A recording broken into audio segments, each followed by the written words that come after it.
Between Thomas और गुड्डी की इस एपिसोड में आप देखेंगे जी धमाल हो गया क्योंकि नाजरीन फाइनली पहुंच चुकी है ये बेचारी गुड्डी जो दर दर की ठोकरें खा रही थी अपनी मंजिल को बहुत जल्द पहुंचने वाली है क्योंकि स्वीटी उसका भरपूर भरपूर साथ दे रही है और उसको किसी भी तरह से अकेला नहीं छोड़ी है। और इस चीज का अंदाजा हो चुका है नासिर को कि गुड्डी अपनी सेफ मुकाम पर जरूर पहुंच जाएगी अभी, यानी कि वो कभी अकेली नहीं रह सकती। लेकिन जो दूसरी तरफ सैफी और सारे जितने भी ये जल्लाद लोग हैं सबका बेड़ा गर्क हो चुका है और सबका दिमाग घूम चुका है कि अरे भाई ये क्या हो गया और क्या नहीं हो गया, आखिर ऐसा कैसे हो सकता है, ये लड़की कैसे जा सकती है और कहां जा सकती है। मैं कभी भी इसको माफ नहीं करूंगा क्योंकि अब वो तंग आ चुकी है कि इस बात को लेके कि आखिर कब तक ये तमाशे चलते रहेंगे क्योंकि शाजिया बार बार सैफी को फोन करके तंग कर रही है और उसको कहती है कि अरे भाई साफ साफ बताइएगा कि ये लड़की गई तो गई कहाँ, क्योंकि मुझे तो कुछ समझ नहीं आ रही कि आखिर मामला कहाँ तक पहुंचेगा। अरे ये नासिर भी पता नहीं क्या है और क्या हो रहा है, कुछ समझ नहीं आ रही असल गेम है क्या। लेकिन गुड्डी बेचारी दर दर की ठोकरें खाती रही और हर जगह पर उसको जिल्लत और रुसवाई मिलती रही, लेकिन फिर भी इस बेचारी मासूम बच्ची ने सब्र का दामन नहीं छोड़ा और सोबिया ने जो हिम्मत दिखाई है इस लड़की को वहां से बाजियाब कराने की, वाह वाह वाह मजा आ गया क्योंकि सोबिया वाकई में बहुत अच्छी लड़की है और गुड्डी को कभी अपनी तरीके से ऐसे नहीं देख सकती। लेकिन जी आप देखेंगे कि सैफी बाबा कहता है सोबिया से कि देख लेना तुम्हारा वो हश्र करूंगा अगर मुझे गुड्डी ना मिली। मैंने उसका काम करना था, बहुत बड़ा मेरा काम था जो तुम्हारी वजह से खराब हो चुका है और मैं तुम्हें नहीं छोड़ूंगा। जिस पर कलीम उसको कहता है कि अभी फिलहाल इन बातों को छोड़ना होगा, लेकिन इस रास्ते से कैसे बचना है इस बात पर हमें ध्यान देना होगा क्योंकि मुझे लगता है कि मामला खराब हो रहे हैं और गेम कुछ और ही है क्योंकि औरंगजेब अब तंग आ चुका है और कहता है कि तुम्हें मैं बार बार समझाने की कोशिश कर रहा हूं कि सैफी जो है ये किसी भी तरह से सेफ इंसान नहीं है, ये किसी भी तरह से किसी का सगा नहीं हो सकता। बस ये बात तो तय है कि ये बंदा हर किस्म का फ्रॉडिया है, इसके अलावा कुछ नहीं। शाजिया कहती है कि मैं बात बड़े अच्छे तरीके से समझती हूं लेकिन अभी वक्त की नज़ाकत को देखते हुए हमें इन चीज़ों को नहीं कुछ करना, अभी इन चीज़ों को हम पर कंट्रोल ही करना है और अभी सैफी की सारी बातों को मानना पड़ेगा वरना मसला काफ़ी ख़राब हो जाएगा। इसलिए बेहतर यही है कि अभी मैं जैसा कर रही हूं मुझे वैसा ही करने दीजिए वरना कल कला मसला काफी बढ़ जाएगा। हालत खराब तो इन लोगों की होने वाली है और इन लोगों को तो अंदाजा ही नहीं कि आखिर क्या होगा और क्या नहीं होगा। ये तो बड़े ठाठ बाट से अभी भी चल रहे हैं और वो ऐसा महसूस करवा रहे हैं कि जैसे कुछ हुआ ही नहीं।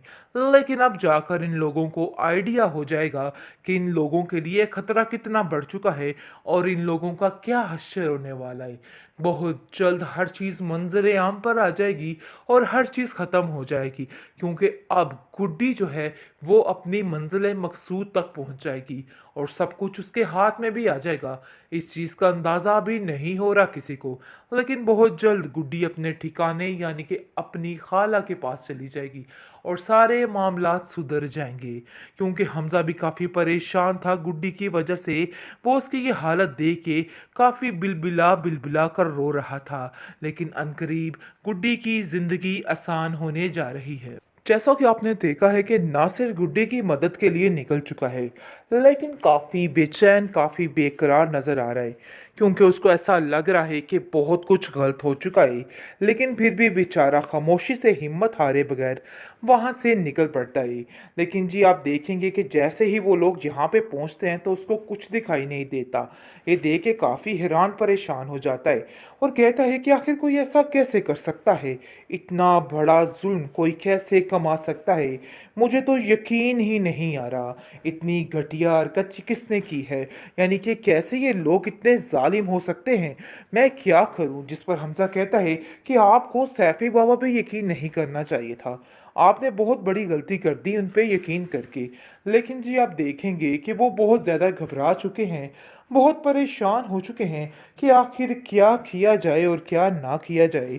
लेकिन हिम्मत नहीं हारेगा नासिर, वो उसका पीछा करेगा और उसको ढूंढ ही निकालेगा।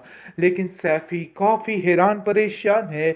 आप देखेंगे कि सोबिया के शोहर को कॉल करता है और कहता है कि बहुत ही गलत हो गया कुछ, जिस पर वो उसको कहती है कि आखिर क्या हो गया। यानी कि वो उसको बताता है कि अब आप लोगों की जान काफ़ी खतरे में है, बेहतर यही है कि यहाँ से निकल पड़ो और ऐसी जगह जहाँ जाओ जहाँ पर आपको कोई ढूंढ ना सके, क्योंकि नासिर अब आप लोगों को नहीं छोड़ने वाला। जिसको सुनकर वो वहाँ से अपना रास्ता ही बदल लेंगे। और आप देखेंगे कि बहुत ज़्यादा गुड्डी की वजह से हलचल मच चुकी है, क्योंकि अब तंग आ चुका है औरंगजेब और कहता है इस लड़की ने पूरे घर में आफत मचा रखी है। ऐसा लगता है कि हर चीज़ तहस नहस होकर रह गई है, हर चीज़ का उल्टम पलटम हो चुका है। आखिर ये लड़की है क्या? इसको एक दफ़ा मिल लेने दो, देख लेना कि इसका मैं क्या हश्र करता।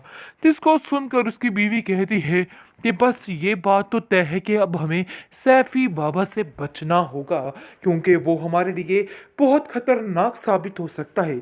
मुझे तो ऐसा लग रहा है कि जैसे वो बंदा जानबूझकर ये सब कुछ कर रहा है और हमें फंसवाने की कोशिश कर रहा है।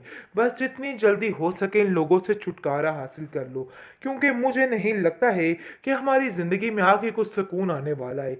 सब कुछ खराब, सब कुछ तहस नहस हो जाएगा, हमारे हाथ कुछ भी नहीं आएगा। बहुत परेशानी का आलम है बेचारों के लिए। चीखती चिल्लाती शाजिया अब समझ चुकी है कि उसका दी एंड होने वाला है। लेकिन जी आप देखेंगे कि अभी भी उसके ये करतूत ख़त्म नहीं होने वाले, बल्कि अभी भी वो वहीं की वहीं अटकी रहेगी और कहेगी कि मुझे किसी बात से कोई फ़र्क नहीं पड़ता। देख लेना कि इन लोगों का मैं वो हश्र करूँगी कि ये लोग याद रखेंगे। बहरहाल अब देखेंगे कि अब हालत ख़राब तो इन लोगों की होने वाली है, और इन लोगों को तो अंदाज़ा ही नहीं कि आखिर क्या होगा और क्या नहीं होगा। ये तो बड़े ठाठ बाट से अभी भी चल रहे हैं और वो ऐसा महसूस करवा रहे हैं कि जैसे कुछ हुआ ही नहीं। लेकिन अब जाकर इन लोगों को आइडिया हो जाएगा कि इन लोगों के लिए खतरा कितना बढ़ चुका है और इन लोगों का क्या हश्र होने वाला है। बहुत जल्द हर चीज़ मंजर आम पर आ जाएगी और हर चीज़ ख़त्म हो जाएगी, क्योंकि अब गुड्डी जो है वो अपनी मंजिल मकसूद तक पहुंच जाएगी और सब कुछ उसके हाथ में भी आ जाएगा।